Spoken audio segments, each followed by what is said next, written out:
Hello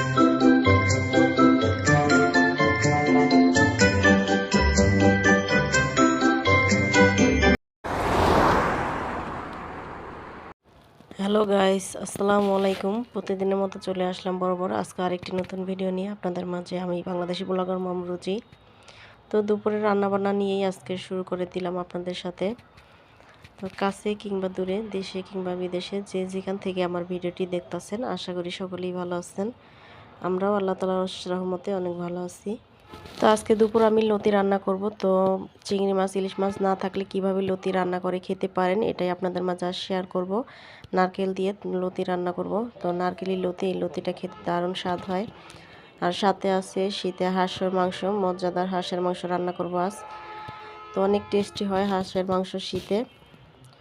তো এটা যেহেতু আমার শুক্রবারের ভিডিও ছিল, আর 2-3 দিন ধরে আমি যেহেতু ভিডিও দেইনি, আপনাদের ভাইয়ার শরীরটা একদম ভালো নাই, প্রচুর জ্বর, সেই কারণে আর ভিডিও দেওয়া হয়নি। তো এখানে আমি পেঁয়াজটা একটু ভেজে নিয়েছি, কাঁচামরিচ ফালি আর পেঁয়াজ কুচি দিয়ে তারপরে ভেজে নিয়ে নিলাম। আর এখানে হলুদের গুঁড়া, মরিচের গুঁড়া আর ধনিয়ার ফাঁকি দিয়ে দিয়েছি। আর লবণ তো আগে দিয়ে দিয়েছিলাম ভাজার টাইমে। তো একটু পানি দিয়ে দিলাম কষিয়ে নেওয়ার জন্য।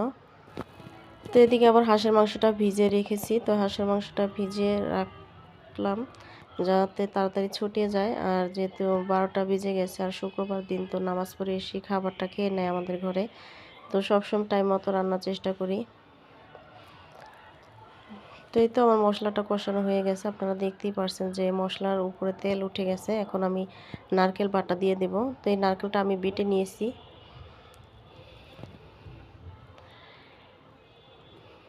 তো আজকে দুটো রেসিপি আপনাদের মাঝে শেয়ার করব। আর আমার ঘরের কাজকর্ম বলতে বেশি রান্নাবান্নাটাই আপনাদের মাঝে শেয়ার করি।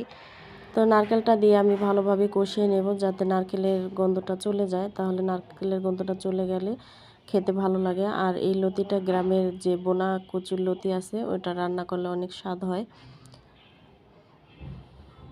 তো এটা তো কেনার লতি, তো গ্রামের লতিটা খেতে বেশি মজা হয়, চিকন চিকন লতি। আর এই লতিটা একটু পানসা পানসা লাগে, তারপর অনেকটাই মজা হয়। তো সবচেয়ে বেশি মজা হয় গ্রামের যে চিকন লতিটা আছে ওইটা। তো নারকেলটা যখন পোড়া পোড়া হবে, একটু ভাজা ভাজা হবে, সেটাই ঘ্রাণ বের হয় আর খেতে অনেক মজা হয়। তো লতি আমি আগেই গরম পানিতে ভাপ দিয়ে নিয়েছি। তো এখন আমি মশলা কষানোর শেষে দিয়ে দিলাম লতিটা, একটু নাড়াচাড়া করে অল্প একটু পানি দিয়ে দেব যাতে লতিটা একটু সিদ্ধ হয়ে যায়। তো আমি পুরোপুরি তো যেহেতু সিদ্ধ করিনি।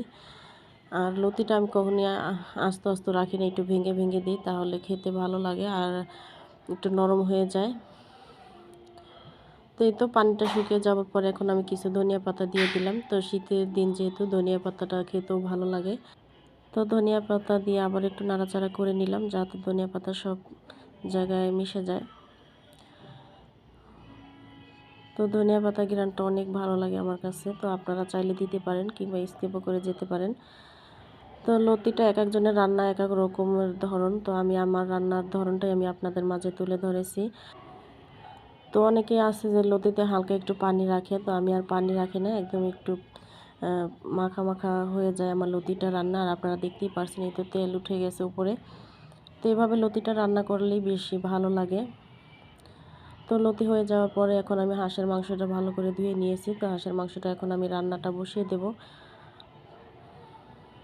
তো এই হাঁসের মাংসটা যে বলেছিলাম আপনাদের, আমার বোন গ্রাম থেকে নিয়ে আসছে, ফ্রিজে রেখে দিয়েছিলাম। তো এই হাঁসের মাংসই আজকে রান্না করব। তো যেহেতু শুক্রবার আর আপনাদের ভাইয়াও বাসায় আছে, তো আপনাদের ভাইয়া তো হাঁস খায় না, তো দেখি আজকে খায় কিনা। তো আমিও অনেক দিন পর হাঁস খাবো। আমিও হাঁসের মাংস একবার খেয়ে আমার ভক্তি চলে গিয়েছিল। তো এখন আবার অনেক বছর পর আবার হাঁসের মাংসটা খাবো। তো এখানে আমি তেল দিয়ে দিয়েছি।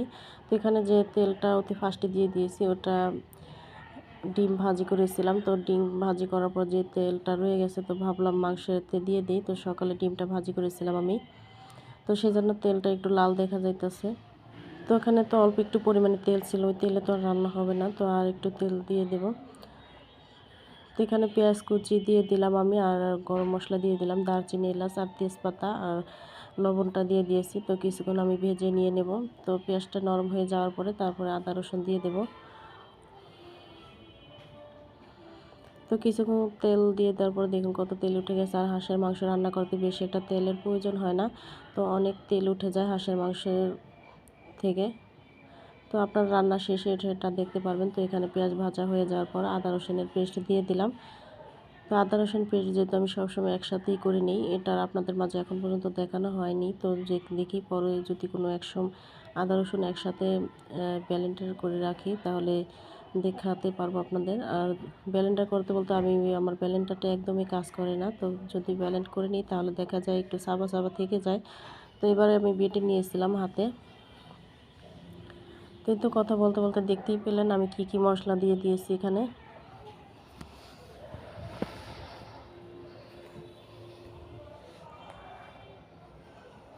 তো মশলা দিয়ে দেওয়ার পরে একটু কষিয়ে নিয়ে নিলাম। তো এখন আবার একটু পানি দিয়ে দিয়েছি। তো আবার কিছুক্ষণ ভালোভাবে কষিয়ে নেব।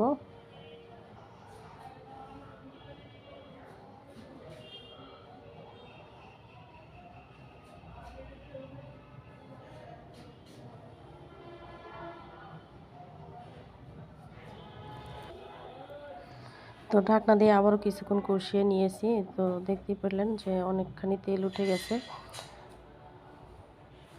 তো ফ্রাই প্যানের রান্নাটার একটাই সুবিধা যে কখনো পাতিলা লেগে থাকে না, রান্না করতে ভালোই লাগে। তো আমার যেহেতু গ্যাস থাকে না, তো সেই জন্য রান্না করা হয় না। তো আজকে যেহেতু 16 ডিসেম্বর শুক্রবার উপলক্ষে একটু গ্যাস আছে আর চুলা নিবে নেই। তো দুপুরে আজকে রান্না করলাম। তো মশলা কষে যাওয়ার পরে এখন আমি হাঁসের মাংসটা দিয়ে দিলাম।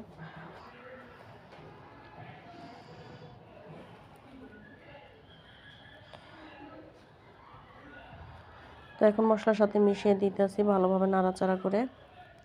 তারপরে আবার ঢাকনা দিয়ে ঢেকে দেব।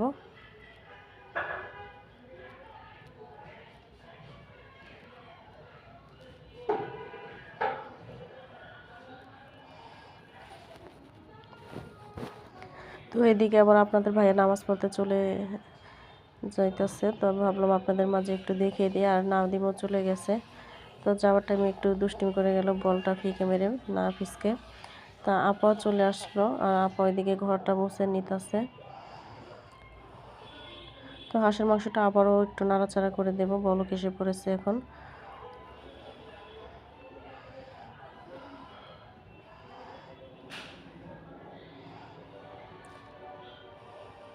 তো শীতেই শুধু হাঁসের মাংসটা খেতে দারুণ লাগে। তো আমি শুধু কষিয়ে কালো কালো ভুনা এরকমভাবে করে নেব। তো হাঁসের মাংসটা শীতের দিনে রান্না করে রাখলে দেখা যায় খেতে অনেক দারুণ হয়। আর গরমের দিনে তো হাঁসের মাংসটা তেমন একটা খাওয়া হয় না। আমার মনে হয় যেরকম শীতেই হাঁসের মাংসটা মানুষ বেশি পছন্দ করে। তো দেখতেই পারলেন যে অনেক তেল উঠে গেছে হাঁসের মাংস থেকে। আর বোঝাই যাচ্ছে যে মাংস থেকে এরকম তেলেই বেশি মাংস।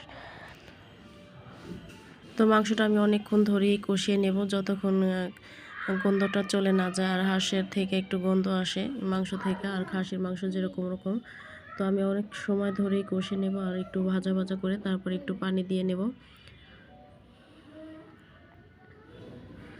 তো এদিকে যেহেতু গ্যাস চলে আসছে, তো আমি দুধ চুলায় ধরে দিয়েছি আর পাশের চুলা আমি ভাতটা বসিয়ে দিয়েছি।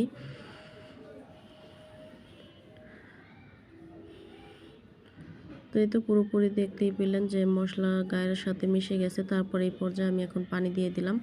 তো পানিটা দিয়ে আরেকটু নাড়াচাড়া করে রাখবো। তো কিছুক্ষণ আবার জাল করে নেব যতক্ষণ আবার একটু পানিটা শুকিয়ে না যায়। তো মশলা যখন গায়ে গায়ে লেগে থাকবে তো তখনই আমি মাংসটা নামিয়ে নেব জিরা ফাঁকি দিয়ে। তো ভিউয়ার্স, আমার আজকের ভিডিও যদি কোনো অংশ আপনাদের কাছে ভালো লাগে থাকে অবশ্যই লাইক দিতে ভুলবেন না। আর যারা আমার চ্যানেলে নতুন এসেছেন, যারা এখনও সাবস্ক্রাইব করেনি, প্লিজ আমার চ্যানেলটি সাবস্ক্রাইব করে পাশে থাকার বেল আইকনটি ক্লিক করে রাখবেন। তাহলে নিত্য নতুন ভিডিও দিলে আপনাদের মাঝে পৌঁছে যাবে আর আপনারা দেখে নিতে পারবেন। আর যারা সাবস্ক্রাইব করেছেন তাদেরকে অসংখ্য ধন্যবাদ। তো আমার মাংসতে আমার জিরা ফাঁকিটা দিয়ে দিলাম। এখন মাংস রান্নাটা আমার শেষ হয়ে গেছে। তো পুরো মাখা মাখা হয়েছে। এ পর্যায়ে আমি জিরে ফাঁকিটা দিয়ে দিয়েছি। তো দেখুন কত সুন্দরী কালারটা আসছে আর দেখতেও কত লোভনীয় হয়েছে। তো এরকম মাখা মাখা ঝোল দিয়েই হাঁসের মাংস খেতে অনেক ভালো লাগে। তো পুরো তেল উঠে গেছে, আর জিরা ফাঁকি দিলে তো একদমই তেল উঠে যায়। তো এই তো আমার রান্নাটা এরকম হয়েছে। তো দেখুন কত সুন্দর হয়েছে আর কত ইয়ামি হয়েছে। তো যাদের কাছে ভালো লেগেছে অবশ্যই কমেন্ট করতে ভুলবেন না। তো এই তো আমার লতির কালারটা এরকম হয়েছে। লতিটা আমি বেড়ে নিয়েছি, আর মেথি শাক ভাজি করেছিলাম আলু দিয়ে। তো নতুন আলু দিয়ে মেথি শাক ভাজি করেছি। তো আয়ান পাশে বসে আমার কথা বলতেছে, আমি যখন ভয়েস দিতেছি তো বলতেছে ঠান্ডা ঠান্ডা। তো শীত তো আর বলতে পারে না।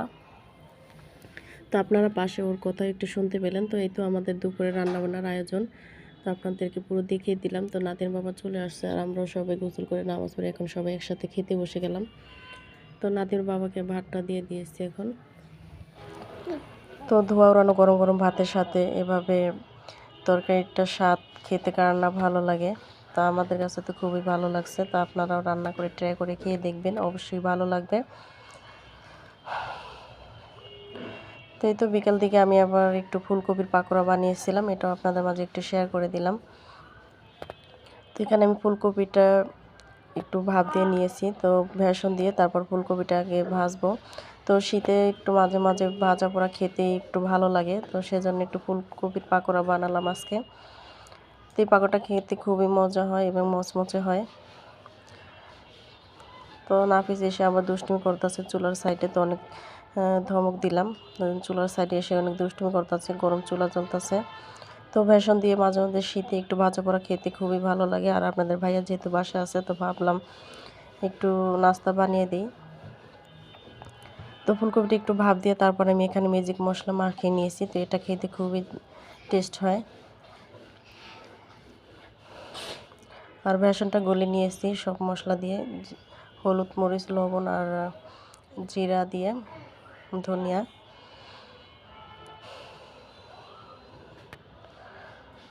তো আমি একবার ভেজে নিয়েছি আর পরে আবার দিয়ে দিলাম। আর এদিকে আপনাদের ভাই একটু গরম খেতে পছন্দ করে, তো তাকে একটু গরম গরম খেতে দিয়ে দিলাম। তো সাথে আমি একটু খেয়ে নিলাম, তো দেখি কেমন হয়েছে। তো এই তো ধোয়া উঠতেছে, গরম গরম খেতে অনেক মজা হয়েছে। আর শীতে যেহেতু, শীতে তো গরম গরম জিনিস খেতে অনেক ভালো লাগে। তো অনেক মজা হয়েছিল, টেস্টি হয়েছিল। তো সস দিয়ে আমরা একটু খেয়ে নিতে চাই, আর দেখতেও দেখুন কত সুন্দর হয়েছে। তো চাইলে আপনারা এভাবে বানিয়ে খেয়ে দেখতে পারেন। তো ভিউয়ার্স, আজকে ভিডিওটি আপনাদের মাঝে কেমন লাগলো অবশ্যই কমেন্ট করতে ভুলবেন না। তো পরবর্তী ভিডিও দেখার আমন্ত্রণ জানিয়ে আজকের মতো এখানেই বিদায় নিয়ে নিলাম। এতক্ষণ আমার সাথে থাকার জন্য অসংখ্য ধন্যবাদ। আল্লাহ হাফেজ। আসসালামু আলাইকুম।